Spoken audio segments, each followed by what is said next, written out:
changed. Like artist development, you know, got handed over to the managers because the managers were the ones that had to stay with the artists every single week after they didn't get New Music Friday, you know, or they didn't get the playlist. It was the manager's responsibility to be able to develop the artist.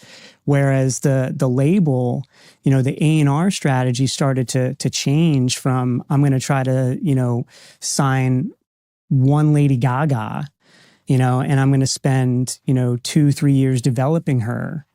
And I'm going to sell 1 million copies of this one master, you know, and everybody's going to be happy because we know how to split up the money into, you know, I'm getting paid off of a market share.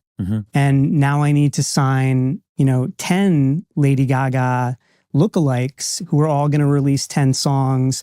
And on the aggregate, we're going to have as many streams, and the revenue from that is going to equal what I used to get from album sales. Right. You know, and we're still living in that world, you know, which is crazy, you know. But that's what we're doing, you know. Like we're still spending all of our money, you know, before it even comes out on Spotify, on socials, to try to create, you know, demand and hype so people will go search for it and then go play it on Spotify. What do you mean? Break that down a little bit. I just mean like we're still so used to trying to get a win within the first 28 days of release. Yeah. Which is the new release window, right? Which is the sales window, which is something that has been in existence in the music industry for 100 years. Right. Right? Like you put out a new product, you go out and you try to sell it,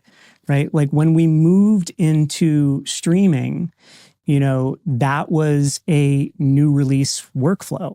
You know, it was based off of the iTunes store, you know, which updated every single, you know, week to put in, you know, new content.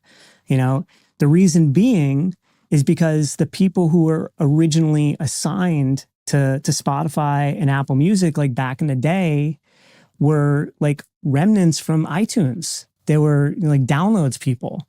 You know, everybody back then just assumed that digital was the same thing, you know? So let's like give them to the salespeople. Right. And we got, you know, New Music Friday, which is an iTunes store, you know, changes over every single week. Yeah. You know, and that was the music industry for, you know, basically up until 2019 and TikTok, you know, emerges.